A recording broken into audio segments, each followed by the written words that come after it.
Hello everyone. So Season 4 of Call of Duty just dropped 2 days ago, and this season we saw some massive changes to the game. Earlier yesterday in the global version, COD dropped a new tactical equipment called the heartbeat sensor, but then quickly removed it for some reason. However, players like me who are playing the Garena version, we already have access to it. I mean, the reason is quite simple because just like the NA45, we get things earlier because we are your guinea pigs. COD tests their new things on us first, so that if any problems, they can fix it before releasing it to you guys. So with the release of the heartbeat sensor, there are a lot of cries and complaints about it in the community.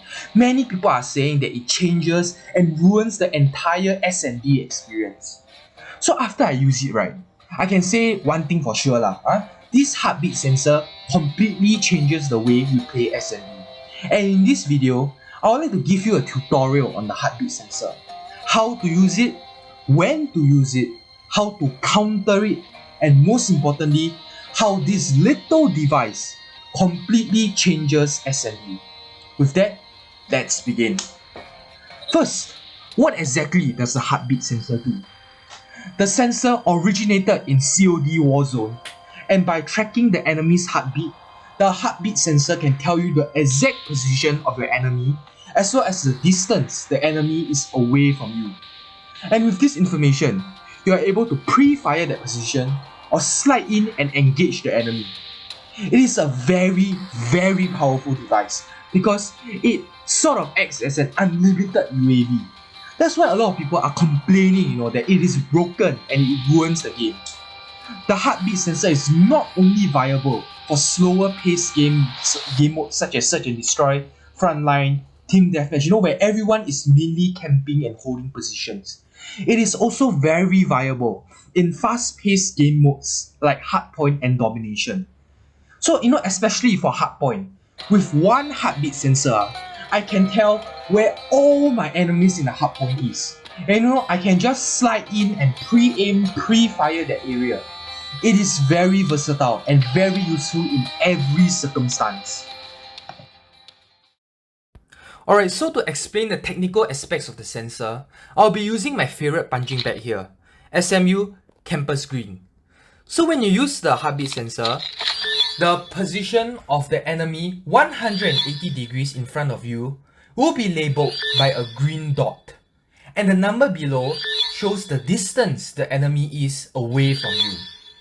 The heartbeat sensor is able to track any number of enemies within 30 meters of yourself. So let's say I move back. My sensor cannot detect anyone because Campus Green is more than 30 meters away from me.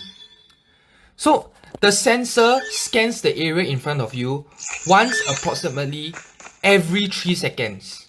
But okay, this is actually not very accurate because just like how you can speed up your reload cancel time through reload cancel, you can speed up the tracking time by constantly swapping to your weapon. You see, I track him once, I swap to my weapon, it immediately scans again.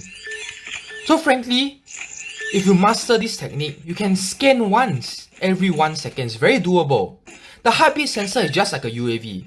Once it scans, there is a delay. The dot stays there even if you move around. Except when you are turning, the position of the enemy turns when you are turning as well. But the distance, even if you move back and forth, does not change, just like the UAV.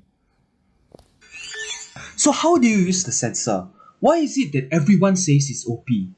Allow me to demonstrate. So let's say in a hypothetical team deathmatch scenario at raid. So okay, I run, and then I use my heartbeat sensor. Oh hey!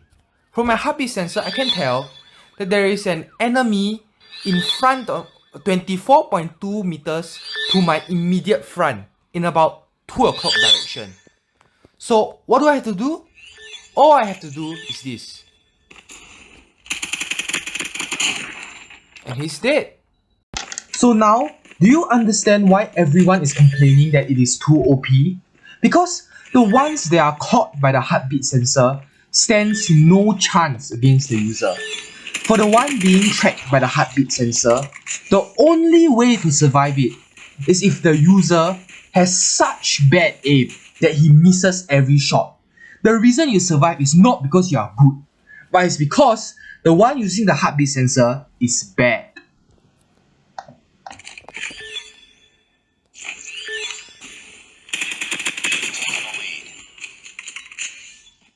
So you may be wondering, if this is so OP, how do we counter it?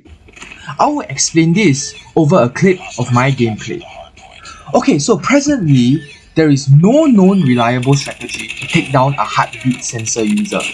The only weakness of the sensor is that it cannot track enemies behind you, which suggests that a backstab or flank can get the job done. However, that is extremely difficult to carry out because to do that, you have to know the positioning of the sensor user, which is difficult because more often than not, he is the one tracking you down, not the other way around, which means he is more likely to be able to take you down. However, there is one foolproof method to take down a sensor user. Alright, so to show you the method to take down heartbeat sensor users, we would once again need to enlist the help of our punching bag, Mr. SMU Campus Green. Huh? Wait, what? How could this be? Campus Green? Is it you using hacks?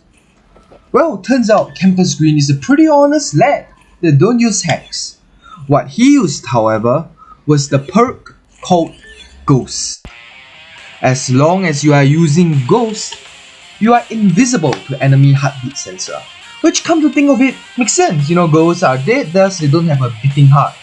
So, with the introduction of the heartbeat sensor, Ghost is now meta. This Ghost, not that Ghost. So how exactly will the heartbeat sensor affect Call of Duty? The introduction of the sensor actually polarizes the game, especially for Search and Destroy. The heartbeat sensor actually causes a defensive dilemma. What do I mean? Okay, let me explain. Usually in S&D, most people run hardwired because of the trip mines. But now, because of how strong the heartbeat sensor is, everyone will start using the sensor. This will then result in more people using Ghost, which makes them vulnerable to trip mines. This means that now, the best loadout is trip mine for your lethal and heartbeat sensor for your tactical. If your enemy uses Ghost, you can plant trip mines in frequently passed by areas to kill them. If your enemy uses hardwired, they will be vulnerable to your heartbeat sensor. Either way, you win. To conclude, the heartbeat sensor is certainly a very strong yet interesting addition that certainly changes the dynamic of the game a lot, and I look forward to mastering its use. That is all from me tonight. Thank you for watching and I hope you learned something.